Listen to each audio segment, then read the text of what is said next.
forest talk. Thank you.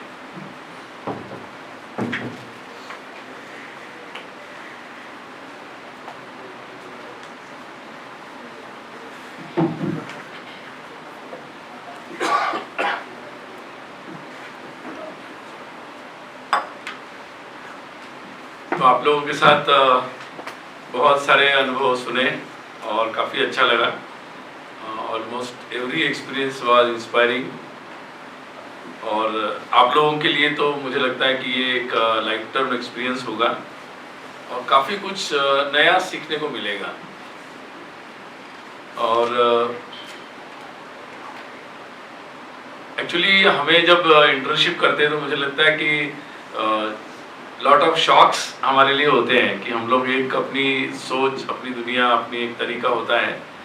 और जब हम ऐसे इंटर्नशिप में आते हैं तो कई शॉक्स हमें होते हैं कि अरे अच्छा ऐसा भी होता है, ये भी होता है, वो भी होता है. तो मुझे लगता है कि जब ऐसा हो रहा है इसका मतलब सही लाइन पे चल रहे हैं, मतलब ठीक चल रहा है. तो ये मानना चाहिए. और मुझे लगता है आप लोग जो भी आपको अच्छे एक्सपीरियंस आए होंगे या ऑड एक्सपीरियंस आए होंगे तो सभी आपके लिए मुझे लगता है लर्निंग एक्सपीरियंस है. उसको इस तरीके से समझने से आपको बहुत कुछ सीखने को मिलेगा. वैसे ये इनिशिएटिव जो है, ऐसे इनिशिएटिव वास्तव में हम लोग चाहते हैं कि हर विद्यार्थी को मिले. और एक्चुअली हमारे शिक्षा पद्धति में ही अगर हर विद्यार्थी के लिए ये प्रोविजन हो जाए और हमारी पूरी सिस्टम अगर ऐसी हो जाए तो आप लोग समझ सकते कि how we can make the wonders. हमारे स्टूडेंट्स के पास कितना पोटेंशियल है. उनको अगर ऐसा एक्सपीरियंस हर एक को मिला तो they can create the wonders.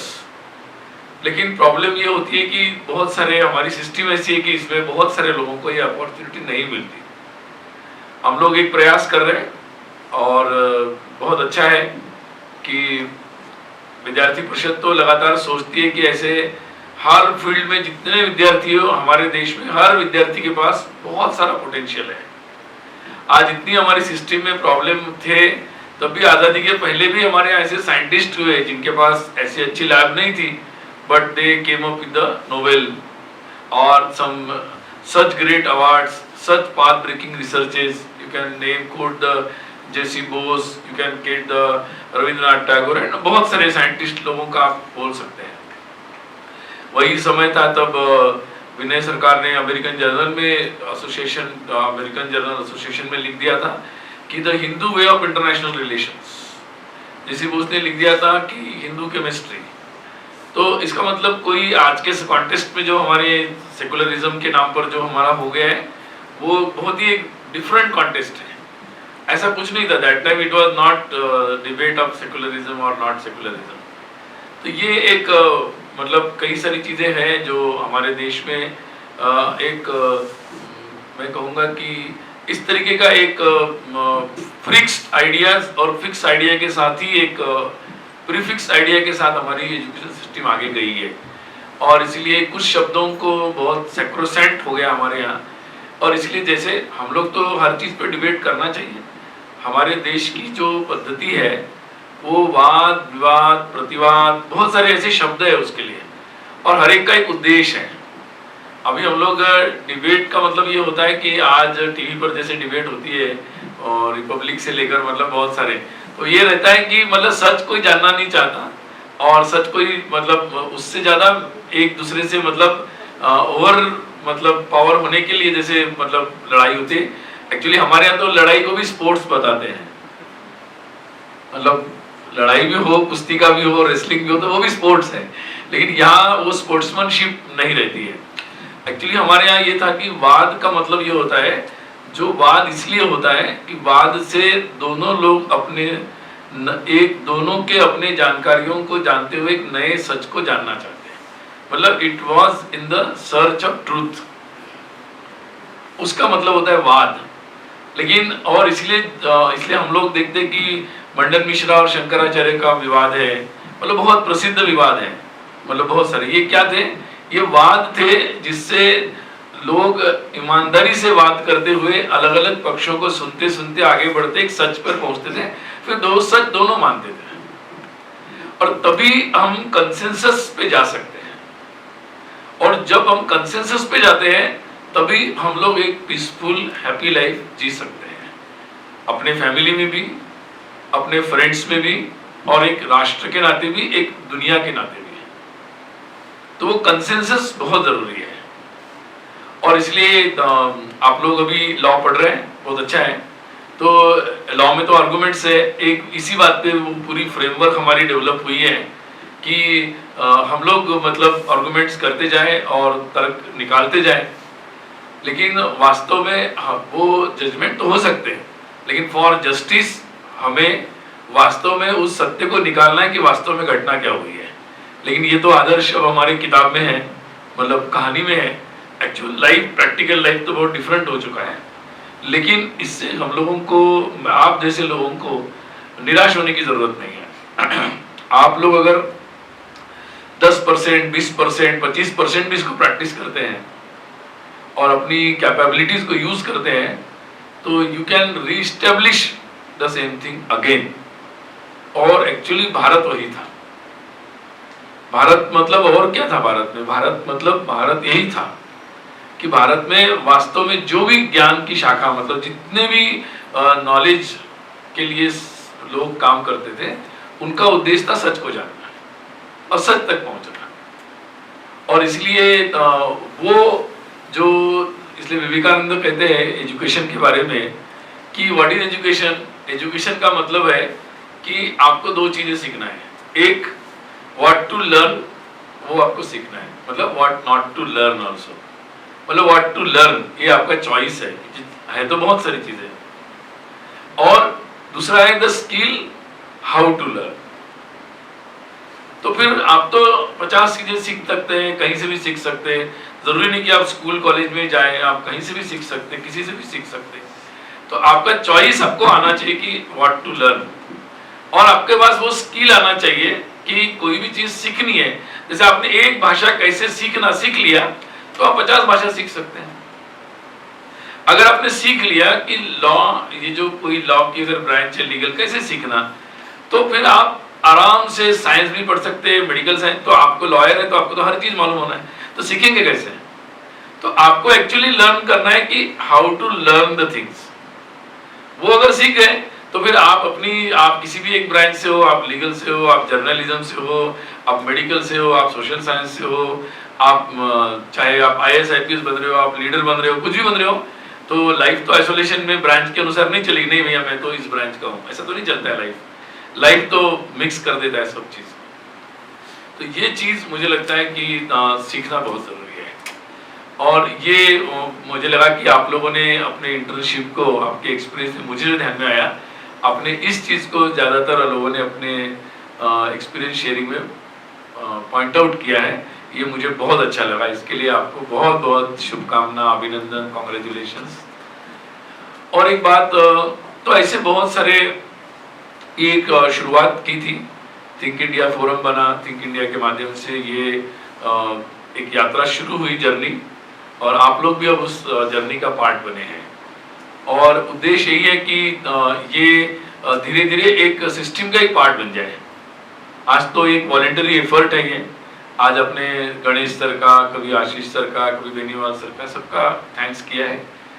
तो ये सभी वैसे लोग हैं जिन्होंने वॉलेंटरीली इस बात को इनिशिएट किया है, और ये सब लोगों का एक थॉट है कि ये अच्छा होना चाहिए और ये अपॉर्चुनिटी मिलनी चाहिए।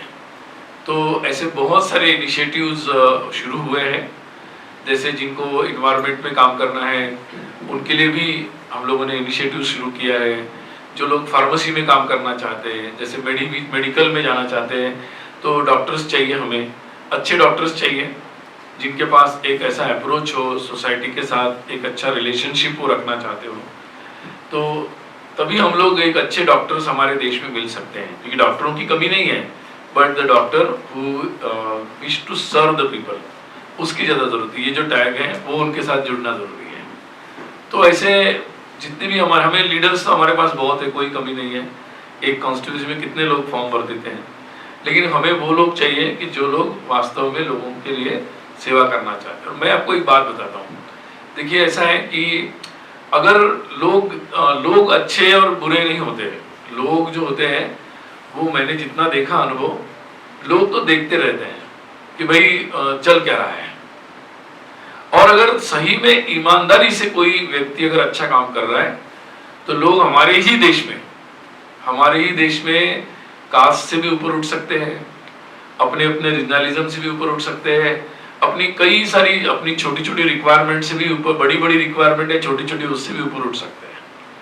लेकिन इंपॉर्टेंट होता है कि अपील करने वाले कौन लोग हैं, वो उनके एफर्ट करने वाले कौन लोग हैं, क्या वो ईमानदारी से करना चाह रहे हैं।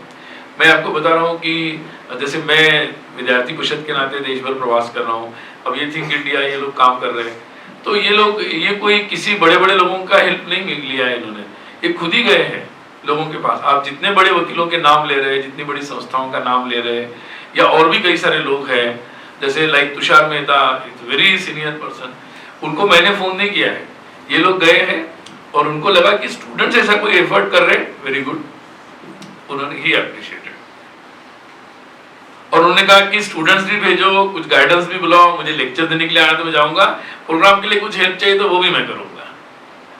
तो ऐसा नहीं कि सोसाइटी में बहुत लोग हैं अच्छे, और गरीब लोग भी हैं, कि ऐसा नहीं कि देश में हमारे ऐसा नहीं कि कोई नेता ने पैसे दे दिए तो लोग वोट देते हैं, ऐसा नहीं है। जब कुछ नहीं चल रहा है तो वो भी ले लेते हैं, लेकिन जब कुछ अच्छा चल रहा है, कोई अच्छा करना चाह रहे हैं, तो वो भी उससे ऊपर उठ जाते हैं। इसीलिए हमारे देश में जब भी कोई अच्छा अपील होता है तो लोग उसके साथ खड़े हो जाते हैं, आपने देखा है मतलब। और ये बात को हम लोगों को अपने दिमाग में रखना चाहिए। मुझे लगता है कि ये हम लोगों को बहुत बड़ी स्ट्रेंथ देगी। कई बार हमको लगता है कि मैं कुछ अच्छा करना चाहती हूँ, बट लोनली फील आता है, तब ऐसे चीजों को याद करना चाहिए आपको कि ऐसा नहीं है, बहुत लोग हैं जो हमारा साथ दे सकते हैं, बस हम लोग थोड़ा सा एफर्ट लेना है, थोड़ा सा ईमानदार रहना है। और सब लोग समझते हैं कि चलो लाइफ में रहना है तो 100% नहीं होगा, लेकिन चलो मजबूरी में आप 50% करते हैं, लेकिन 50% तो आपके हाथ में है कि आप अपने लाइफ में तो अच्छे ही रह सकते हैं। तो ये मुझे लगता है कि डिफरेंस करना एक हमारा लाइफ प्रिंसिपल अगर रहता है तो हम लोग बहुत अच्छा काम कर सकते हैं। आज देश में, हमारे देश को, हम लोगों को, मुझे लगता है कि आज की पीढ़ी को अपने नजरिए से समझना बहुत जरूरी है। जैसे बहुत लोगों ने बहुत अच्छा कहा कि हम लोगों ने एक ही व्यू पढ़ा था, एक ही व्यू समझा था, और एक डिफरेंट व्यू हमें समझने का, एक डिफरेंट नैरेटिव समझने का मौका मिला है। तो मुझे लगता है आज अपने देश में इसकी बहुत ज़्यादा ज़रूरत है, क्योंकि ये तो स्वाभाविक था कि अंग्रेज अपने देश में आए या मुगल अपने देश में आए तो वो तो विदेशी आक्रांता थे, उनका तो स्वाभाविक था कि वो हमारे देश की अच्छाई क्यों बताएंगे, वो तो हमारे देश की जितनी कमियां होती वो ही गिनाते। और उसके लिए उनके लिए उन्होंने अपना काम किया, ईमानदारी से किया, और इसलिए बहुत कुछ उन्होंने उल्टा उल्टा कर दिया। उन्होंने तो अपना काम बहुत ईमानदारी से किया कि ऐसे बता दिया कि भारत तो बिल्कुल मतलब कचरा है और मतलब कुछ भी नहीं है हमारे पास। ईमानदारी से किया उन्होंने काम। मैं इस बारे में तो उनको मानता हूँ कि बहुत ईमानदारी से काम किया, लेकिन हमारा काम तो हम लोगों ने ईमानदारी से नहीं हुआ अपने देश में। इसलिए हमारा भी कंफ्यूजन है कि हमारा देश कितना पुराना है। कभी कभी लोग पूछते हैं कि पास्ट में क्यों जाना। अब आप लोग लॉ पढ़ते हैं या जर्नलिज्म पढ़ते हैं, सो आपको किसी जजमेंट पे आना है तो you have to go back to the story. अगर आपको देश के बारे में कोई जजमेंट करना है तो you have to go back to the story कि एक्चुअली हुआ क्या है। और आप जितना सही जजमेंट पे जाना चाहते हैं उतना बैक आपको जाना पड़ता है। Either it is law, either is medical science, कुछ भी आपको बैक जाना पड़ेगा। अगर देश के फ्यूचर के बारे में हम कुछ जजमेंट करना चाह रहे हैं तो how we can based on other interpretations, we have to go by our own to the go back कि भाई क्या होगा। तो मुझे लगता है कि हम लोगों को, आज की पीढ़ी को, अपने भारत को अपने नजरिए से देखना बहुत जरूरी है। और ये नजरिया एक साइंटिफिक तरीका होगा। हम पास्ट पर भी पूरा विश्वास नहीं रखेंगे, हम वेस्ट पर भी नहीं रखेंगे, हम अपने विवेक पर, अपनी बुद्धि पर रखेंगे, ओपन माइंडेडनेस पर रखेंगे, तो हम ओरिजिनली जाएंगे। हम जैसे बोलते हैं ना कि आपके रेफरेंसेस ओरिजिनल होने चाहिए, that will be a real research. तो ओरिजिनल पे जाना हमें जरूरी है। तो फिर ओरिजिनल भाषा में जाना पड़ेगा, ओरिजिनल टेक्स्ट में जाना पड़ेगा, ओरिजिनल समझना पड़ेगा। तो एक 3-4 हजार वर्षों का तो नॉन हिस्ट्री है हमारा, और अभी पूरा इकोनॉमी में आया है कि लास्ट 400 इयर्स में हम लोगों ने बस मिस किया डेवलपमेंट का या नॉलेज के जितने भी सेक्टर्स थे उसमें। लेकिन उसके अलावा 2005 years and more years, more than that, ये तो हमारे ही थे। तो हर नॉलेज की ब्रांच में काम हुआ है, हर नॉलेज की ब्रांच में काम हुआ है। अब लॉ ले लो, तो लॉ पर इतने सारे मतलब शास्त्र है। आज आप लोग विटनेस देखते हैं, साक्ष्य किसको मानना चाहिए, इसके भी कई प्रकार हैं। निर्णय आने के प्रकार क्या होने चाहिए, तो इसकी जो पेडोलॉजी है, मतलब पढ़ाने की पद्धति या हमें बात को समझने की पद्धति, बेसिक फ्रेमवर्क में जाना पड़ेगा। तो बेसिक फ्रेमवर्क को चैलेंज करना है। तो मुझे मानता हूँ कि इस जनरेशन का काम होगा कि बेसिक फ्रेमवर्क को ही चैलेंज करना है। क्या आपने बोल दिया ऐसा थोड़ी होता है फ्रेम, ऐसा ही क्यों होना चाहिए फ्रेम, यहाँ से शुरू करना पड़ेगा, क्योंकि एक्चुअली फ्रेमवर्क में प्रॉब्लम है। अगर हमारे साइंस को लेते हम लोग, तो साइंस का आज आप एक देखिए, at the cost of family, at the cost of environment, at the cost of values, development का मॉडल नहीं हो सकता या कोई भी सिस्टम नहीं हो सकती। और आज जो हम लोग देख रहे हैं कि ये डेवलपमेंट मॉडल जो भी दुनिया में चला है, उसमें दो कॉस्ट दी गई है इन्वायरमेंट की, उसमें कॉस्ट दी गई है फैमिली एंड वैल्यूज़ की। उस कारण से सोसाइटी में बहुत सारे इश्यूज हैं। आप लोग तो जान रहे होंगे कितने प्रकार के केसेस है। अमेरिका में तो 46% डाइवर्स रेट है, चाइल्ड एब्यूज़ कितना है, और फिर उसके कारण जो अपने बायोलॉजिकल फादर्स के पास नहीं रहते अच्छे बच्चों की संख्या 43% है। आप लोग तो 12वीं तक अपने माँ बाप ने कितने प्यार से हम लोगों को यहाँ तक पहुँचाया, and still we enjoy that family love and affection. तो ये दुनिया में बहुत सारी चीज़ों का अभाव हुआ है, और इसलिए दुनिया चीज़ों को ढूंढ रही है। तो लोगों को एक नए फ्रेमवर्क चाहिए, नई प्रकार से चीज़ें चाहिए। तो वो एक नया जो फ्रेमवर्क होगा वो मुझे लगता है कि भारत से बनेगा। एक्चुअली वो ही होगा कि भाई ठीक है, हमने अभी तक जो सिस्टम्स चलाई, लेकिन अब हम लोगों की लीगल सिस्टम्स क्या होगी, गवर्नेंस क्या होगा। ये कन्फ्लिक्ट जो हो रहा है हमारा सिस्टम के साथ, लोगों का कन्फ्लिक्ट होता है। क्यों इतना कन्फ्लिक्ट है? 10% ठीक है, ज़्यादा परसेंटेज है हमारा, ज़्यादा परसेंटेज है। तो ये कन्फ्लिक्ट के रिजॉल्व कैसे होगा? तो आप, मुझे लगता है कि इस पर हर एक को कुछ सोचने की ज़रूरत है, और एक्टिव होना चाहिए हर एक को। आप जिस प्रोफेशन में उसमें एक्टिव रहिए, मतलब जस्ट बी मतलब ऐसे एग्ज़ाम वाले करियरिस्ट मत बनिए कि मतलब आए, अच्छी एडमिशन हो गई, अच्छा कोर्स हो गया, डिग्री हो गई, अच्छा अपॉइंटमेंट हो गया या अच्छा लॉ फर्म शुरू हो गया, अच्छी लाइफ निकल गई। नहीं, यू ऐड समथिंग, कुछ ऐड होना चाहिए, क्योंकि लाइफ में रियल एन्जॉयमेंट वही है कि आपके पास जो और कुछ प्लस है। तो मुझे लगता है वो प्लस, मतलब अब आप इतने यंग है कि आप लोग ये सब चीज़ें और ले सकते हैं, सीख सकते हैं। कोई बात नहीं कि कभी कभी हम लोगों को जैसे बोल रहे थे ना कि हमें लगता है कि सब कुछ हमें पता है। तो मैंने एक स्टोरी सुनी थी, आप लोगों ने भी पढ़ी होगी। वो स्टोरी ऐसी थी कि हमारे एक मतलब गुरविंदर और समथिंग वो लिखते हैं, शायद आप लोगों ने किसी ने पढ़ी हुई, तो मुझे पता नहीं। उन्होंने एक कहानी लिखी थी, you are young enough to know everything.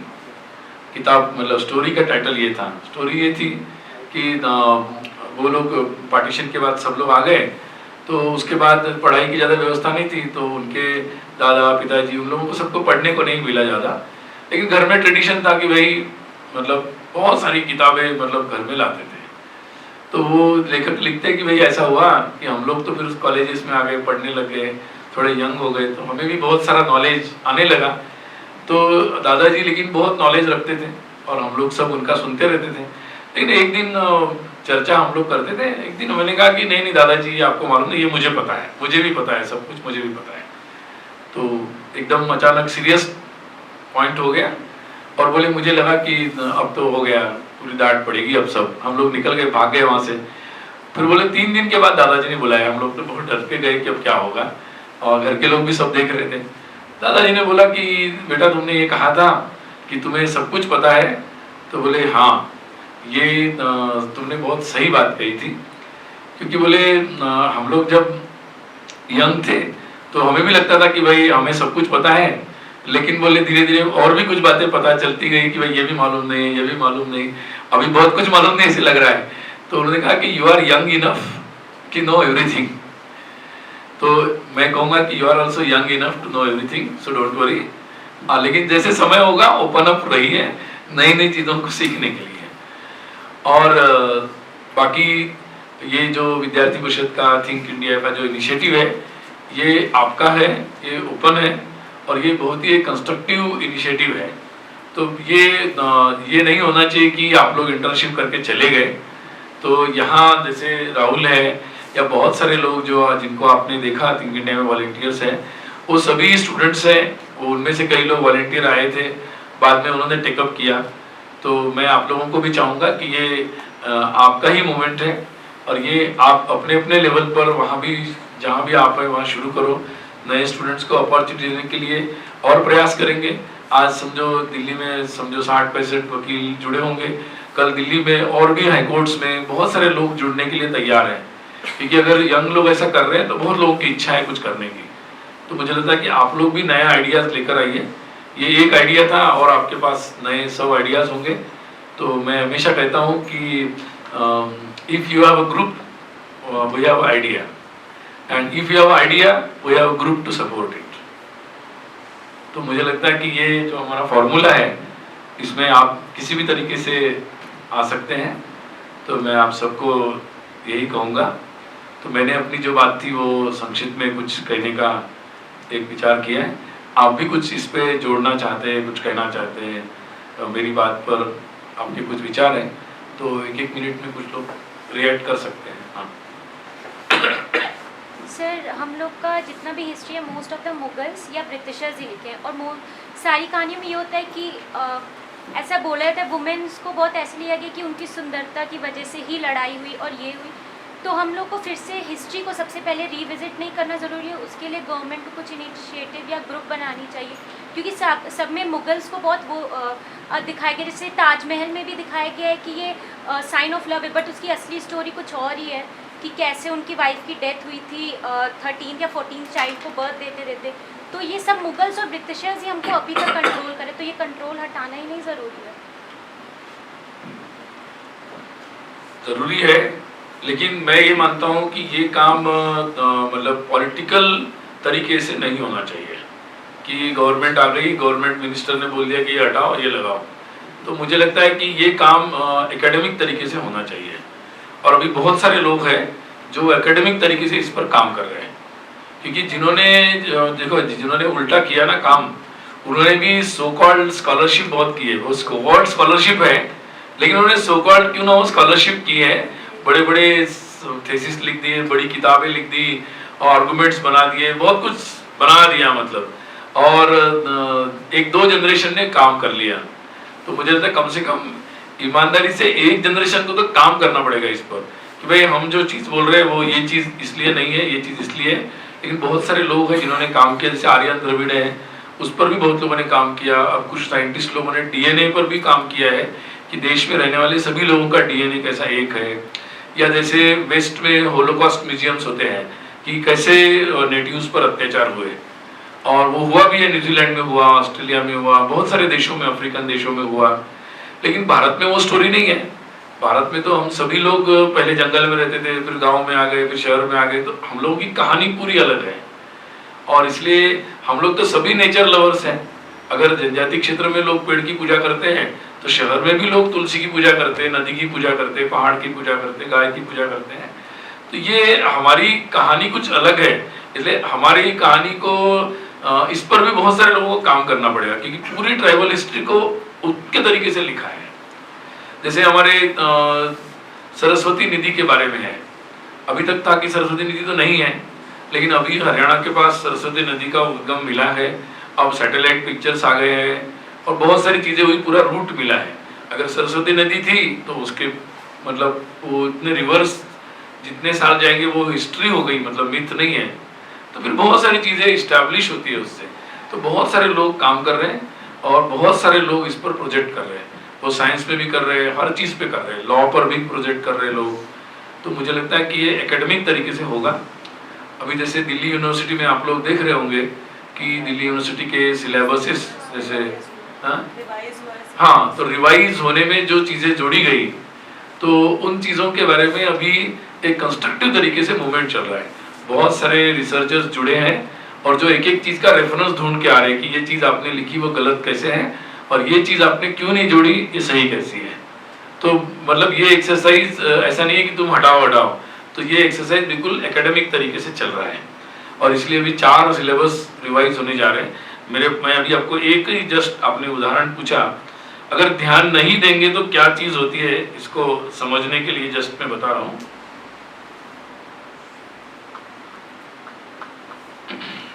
देखिए, एक पोयम इंग्लिश लिटरेचर में जोड़ी है, उस पोयम का मतलब वर्डिंग में बता देता हूँ।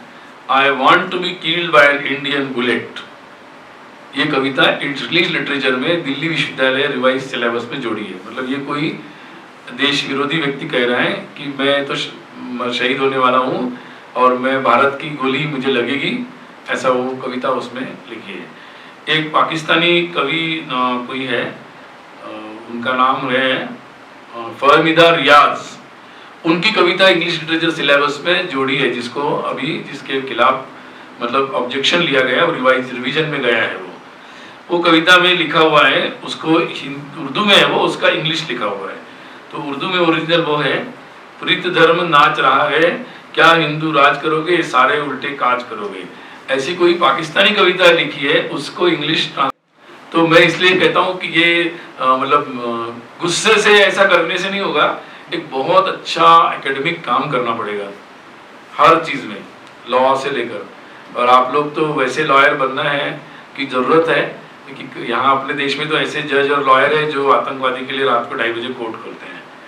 देश को ऐसे लॉयर और जजेस चाहिए जो आम आदमी के लिए, सामान्य लोगों के न्याय के लिए ऐसा काम करेंगे 24/7।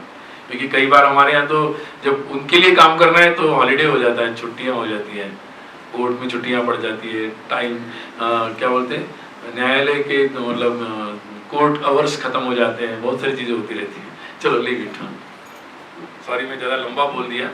हाँ सर, क्या हम वैदिक कल्चर को फिर से हम लोग अपने कोर्स में रीइंट्रोड्यूस कर सकते हैं? मुझे लगता है मैंने बोला है, मतलब इस चीज़ के बारे में, ये एकेडमिक तरीके से आप लोगों को इस पे आर्टिकल लिखना चाहिए और क्यों जोड़ना चाहिए, इसके आर्गुमेंट्स देने चाहिए।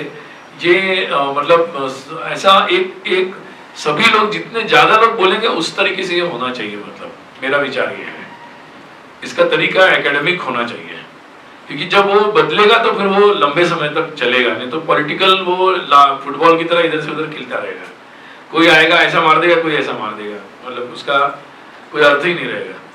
इसलिए एक बार झंडा गाड़ना है तो पूरा लंबा गाड़ना चाहिए, ठीक से। मतलब और भी लोग इधर पूछ सकते हैं, आप अपने विचार भी बता सकते हैं, नॉट ओनली क्वेश्चंस।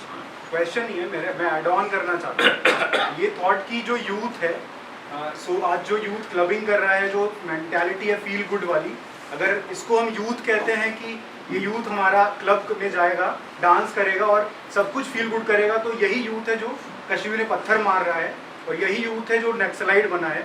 और अगर ये डिफरेंस इनक्वालिटी बढ़ती जाएगी लगातार, तो जब स्ट्रगल होगा तो कौन यूथ हारेगा, ये क्लियर है।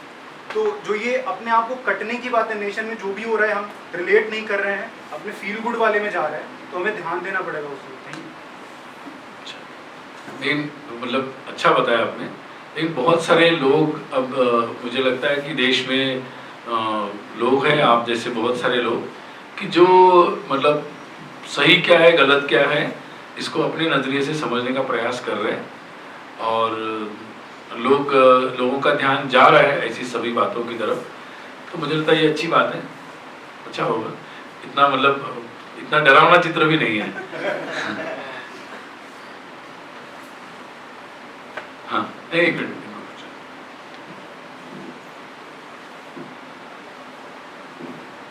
और भी कोई अपने विचार रख सकते हैं।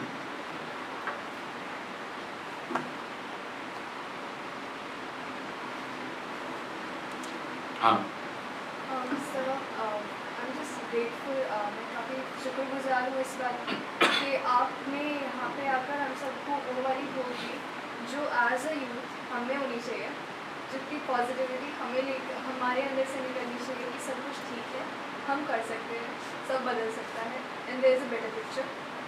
क्योंकि आई हैव एन एनेक्डोट कि देयर वाज अ गवर्नमेंट की तरफ से देयर वाज अ बिल वे हम लोगों को एक ओथ लेनी थी एंटी करप्शन। इट वाज बहुत पुरानी बात है, बट उस ओथ के लेने के बाद तुरंत ही जब सारे बच्चे निकले तो मैंने सुना कुछ लोगों को बात करते हुए कि ये हो ही नहीं सकता यार, क्या दिलवा दिया इन्होंने। और उस वक्त मुझे लगा कि जो मुझे लगता है कि मेरी जनरेशन एकदम परफेक्ट है, हम लोग जब बड़े होंगे तो सब सही कर देंगे, वो इतना पॉसिबल नहीं है शायद। पर अब आपकी बात जब आपने इतने लंबे टाइम भी यही एक्सपीरियंस किया है, लोगों के साथ डील किया है, फिर भी आप इतने होपफुल हैं। इट्स रियली गुड टू सी कि लोग सच में जो दुनिया देखते हैं उन्हें भी पता है कि चेंज पॉसिबल है। मैं इस पर एक ही कमेंट करूंगा। देखो ऐसा है, मैं कई बार ये उदाहरण देता हूँ कि क्या होता है, कई बार चीज़ जो लगती है वो बहुत बड़ी लगती है, एक्चुअली वो इतनी बड़ी नहीं होती। मतलब जैसे होता है ना कि आप लोग फिल्म देखते होंगे, कोई बड़ा सा गुंडा होता है, ऐसा लगता है कि मतलब वो तो उसकी कभी उसको कोई नहीं कर सकता, लेकिन उसकी ऐसी वीकनेसेस होती है कि देखते देखते वो मतलब, और फिल्म में हम लोग फिर अच्छा भी लगता है हम लोगों को जब हीरो पहुंच जाता है, बट वो hero, that hero lies with in you, ये मेरा मानना है। क्यों कि देखिए ऐसा होता है, 10% लोग होते हैं कि जो कुछ भी हो जाए वो अच्छा करते रहते हैं, मतलब उनको कोई फर्क नहीं पड़ता कि कौन कितना गलत कर रहा है, वो अच्छा ही करते हैं। और 10%, मतलब मैं अप्रॉक्सीमेट बोल रहा हूँ, नॉट, मैंने कोई कैलकुलेट नहीं किया, तो 10% लोग ऐसे रहते हैं कि आप मतलब कितना भी अच्छा कर लो, भगवान राम का भी जमाना चल रहा है तब भी वो कुछ उल्टा करते रहते हैं। लेकिन प्रॉब्लम क्या होता है, जो 80% लोग रहते हैं एवरेज में, वो लोग देखते हैं कि माहौल किसका चल रहा है, क्योंकि उनके मन में द्वंद रहता है, अच्छा भी ठीक है, अच्छा ही है, अच्छा है और बुरा क्या है सबको पता रहता है, उनको भी पता रहता है, लेकिन वो सोचते हैं कि अच्छा तो ठीक है, ये अच्छा है, लेकिन क्या कर सकते हैं, माहौल ये चल रहा है, इधर चल रहा है, मतलब they don't have a courage to say what is right and what is wrong. तो इसलिए क्या होता है कि वो देखते माहौल कैसा चल रहा है, तो क्या होता है कि हमें लगता है कि 90% लोग खराब हो गए हैं, मतलब 90% लोग करप्ट है, 90% लोग खराब है, ये है वो है, मतलब देखने में लगेगा कि 90% पिक्चर इज बैड, लेकिन एक्चुअली ऐसा नहीं होता। होता ये है कि जो 10% अच्छे लोग हैं वो थोड़े वीक हो गए हैं। अगर वो लोग थोड़ा स्टैंड ले लेते हैं और खड़े हो जाते हैं, नहीं भैया, जैसे होता है ना, आप देखते होंगे करप्शन के इसमें वगैरह, एक आदमी भी पूरी सिस्टम में खड़ा हो जाता है, वो सब सिस्टम को राइट कर देता है।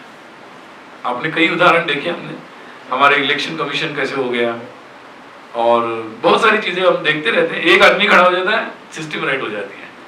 तो ये 10% लोग अगर राइट हो जाए, हमें 90 पे काम करने की जरूरत ही नहीं है, ये 10 शायद 5% भी हो सकते हैं, वो अगर सही तरीके से खड़े हो जाए मजबूती से, तो ये 90-95% यू टर्न करेंगे और इधर खड़े हो जाएंगे। आपको लगा रहे देश तो पूरा ही बढ़िया हो गया, सुजलाम सुफलाम हो गया, इतना सुंदर हो गया, 95% लोग अच्छे काम कर रहे हैं, क्योंकि वो माहौल के अनुसार टर्न कर लेंगे।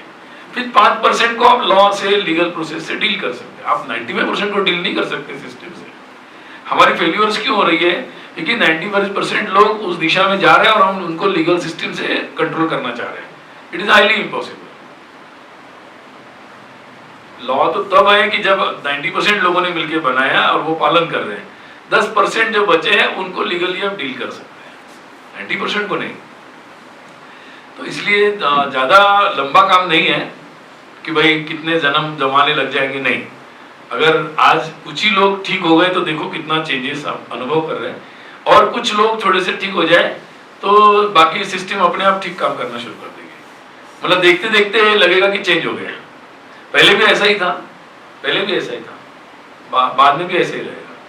इसलिए बस ज्यादा नहीं, कुछ ही लोगों को ठीक हो जाना है, ठीक हो जाएगा मामला।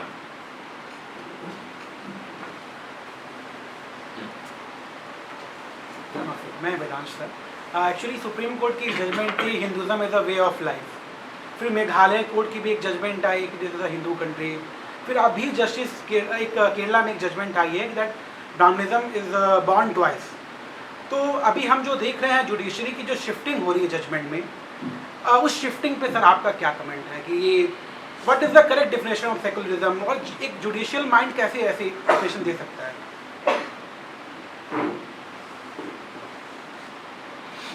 देखो ऐसा है कि कोई भी चीज आइसोलेशन में काम नहीं करती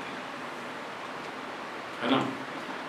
तो आप क्योंकि आप लॉ पढ़ रहे हैं या जर्नलिज्म पढ़ रहे हैं, हर चीज में इंटरप्रिटेशन होता है। एक ही चीज का इंटरप्रिटेशन वे भी होता है, ये भी होता है, वो भी होता है। आप दो लॉयर मिलके दो इंटरप्रिटेशंस करते हैं, जज तीसरा करता है, और 10 लोग आएंगे तो और 10 इंटरप्रिटेशन भी किए जा सकते हैं। तो चीज़ क्या होती है कि हेल्ड अप मतलब लीव हो जाती है, जो माहौल चल रहा है उसका रिफ्लेक्शन उसमें होता है, सिंपल चीज़ है। तो इसलिए अगर देश में किस चीज़ को लोग मान रहे हैं, आज यही ट्रिपल तलाक आज पास हुआ है, अगर माहौल ऐसा नहीं रहता तो आज ही शाम को कोर्ट में केस फाइल होती है और इस पर स्टे मिल जाता। अब आज अगर कोई कोर्ट में जाएगा तो मुझे नहीं लगता कोई कोर्ट इस केस को लेगा और इस पर स्टे करेगा। तो लोगों की इच्छा क्या है इसको जज भी देखते हैं, या जो भी लोग होते हैं वो देखते ही हैं। तो मुझे लगता है कि ये इसी कारण से है। लेकिन चीज़ों को अगर मैं पहले दोबारा रिपीट करता हूँ, चीज़ों को अगर हम कल जज या पॉलिटिकल लीडर्स या मतलब हमारी जो भी सिस्टम है उसके भरोसे नहीं छोड़ना चाहिए। लोगों को इसमें जितने ज़्यादा पार्टिसिपेट करेंगे, और ख़ासकर हम जो हाईली एकेडमिक प्रोफेशंस में या ऐसे आ रहे हैं, वो लोग जितना पार्टिसिपेट करेंगे ओपिनियन मेकिंग में, तो गाड़ी फिर बैलेंस जाएगी। नहीं तो फिर कुछ कभी दूसरे एक्सट्रीम में भी जा सकती है ना, कोई भी एक्सट्रीम तो ठीक ही नहीं है। इसलिए चेक्स एंड बैलेंस तभी रहेंगे जब सब लोग पार्टिसिपेट करेंगे, खासकर वो लोग जो हाईली प्रोफेशंस में है या लर्नेड प्रोफेशंस में है, उनका पार्टिसिपेशन अपने लेवल से जरूरी है।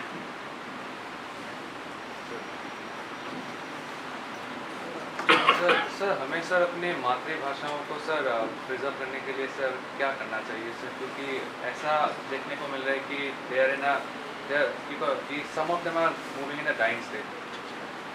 देखो अपनी भाषाओं को ऐसा है कि कोई भी भाषा को आप जबरदस्ती जिंदा नहीं रख सकते कि मैंने तय कर लिया कि भाई इसको मैं जिंदा रखूं, ऐसा नहीं होता।